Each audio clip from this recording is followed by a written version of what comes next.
Hello students, हमारे पास ये सवाल है। क्वेश्चन ये है, small steel ball a suspended by an inextensible thread of length L equals 1.5 meters from point O.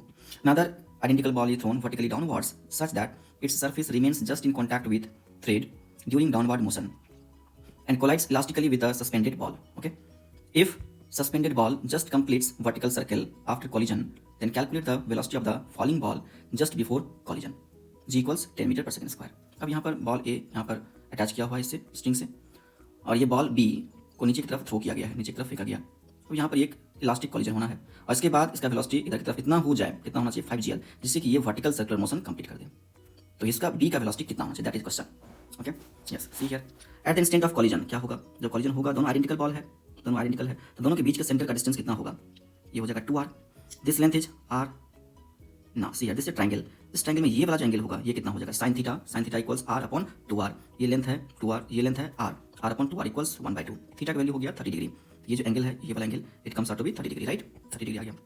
Now see here we can write it, this is line of impact, this is line of impact. तो हमने यहाँ पर line of impact draw कर दिया। Okay, just before collision B particle यहाँ पर है और इसका वेलोसिटी हमने एज्यूम कर लिया कितना है, ये v0 है। v0 we have to find, यही फाइंड आउट करना है हमें v0। This angle is 30 degree, ये एंगल 30 डिग्री है, तो v0 का ये वाला कंपोनेंट कितना हो जाएगा, √3/2 v0। v0 cos 30, cos 30 का वैल्यू √3/2, ये कितना हो जाएगा, √3/2 v0। पार्टिकल ए, ये जो ए बाव है ये रेस्ट पर है, तो यहाँ पर ये रेस्ट पर है। Now see here after collision we have assumed velocity of b becomes v1। इस पार्टिकल का वेलोसिटी कितना हो गया है, v1, और इस पार्टिकल का वेलोसिटी इस डायरेक्शन में लाइन ऑफ इंपैक्ट के अलोंग कितना हो गया है, v2। तो v2 का ये वाला कंपोनेंट कितना हो जाएगा, v2 cos 60, और v2 cos 60 का वैल्यू कितना होना चाहिए, √5gl। √5gl का वैल्यू कितना हो जाएगा, 5 10 l, l is 1.5, 5 into 10 into 1.5 comes out to be square root of 75। square root of 75 can be written as 5√3 meters per second। Okay, तो ये हो गया 5√3 meters per second। ये v2 है ये, और ये है, it comes out to 5√3 meters per second square root of 75। इधर का वेलोसिटी कितना होना चाहिए, ये जो बॉल ए है ये वर्टिकल सर्कुलर मोशन कब कंप्लीट करेगा, जस्ट, तो ये कम से कम इसका वेलोसिटी होना चाहिए square root of 5gl। Square root of 5gl का वैल्यू कितना हो जाएगा, square root of 5 into 10 into 1.5 comes out to be square root of 75। Square root of 75 can be written as 5√3, तो 5√3 होना चाहिए।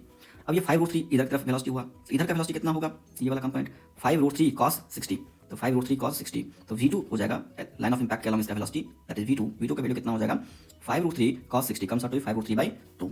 क्लियर है ये।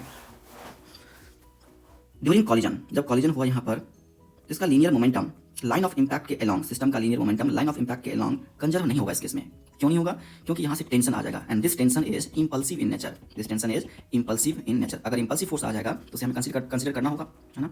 ये वो वाला कॉलिजन नहीं है जिसमें कि कोई फोर्स बाहर से नहीं लग रहा है, बाहर से नॉन इंपल्सिव लग रहा है, यहाँ पर इंपल्सिव फोर्स आ जा रहा है ना। अगर इंपल्सिव फोर्स आएगा तो उसे हमें कंसीडर करना होगा।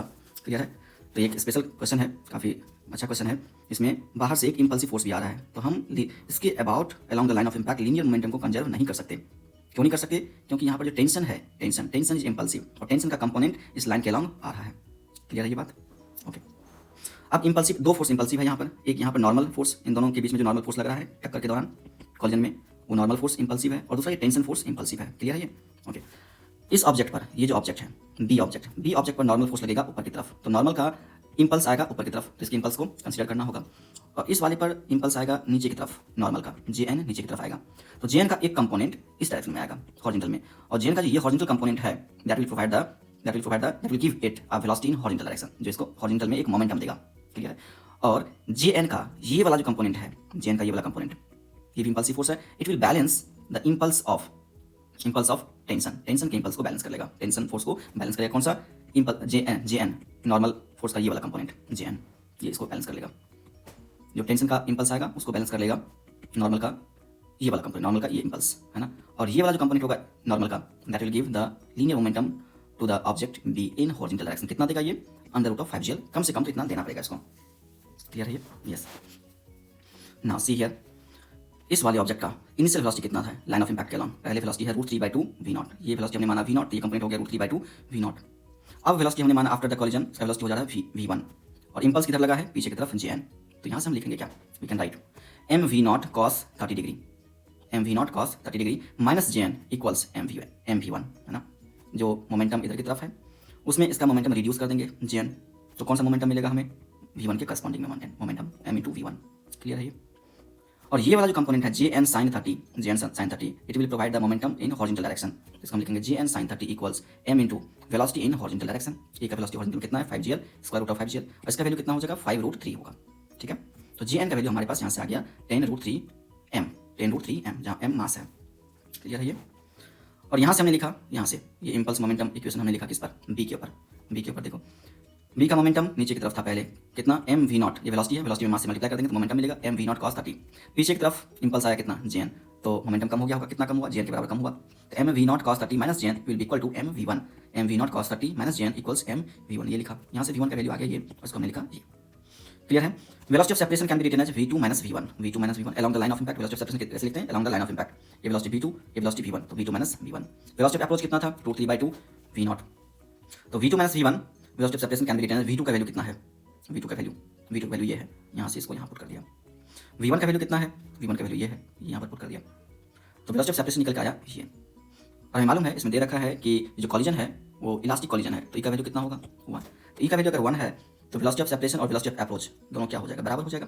तो वेलोसिटी ऑफ सेपरेशन कितना है, ये है velocity of separation 25/25√3/2 minus √3/2 v not, ये वेलोसिटी ऑफ सेपरेशन। अप्रोच कितना है √3/2 v naught equals √3/2 v naught. तो इस वाले टर्म को इधर ले लिया, तो हो जाएगा √3 v naught equals 25√3/2, √3 cancel out, v naught comes out to be 25/2 metres per second. तो इसका वेलोसिटी कितना होना चाहिए यहाँ पर 25/2 मीटर्स पर सेकंड होना चाहिए। अगर इतना वेलोसिटी है then after collision it will just complete the vertical circular motion. Okay, thank you.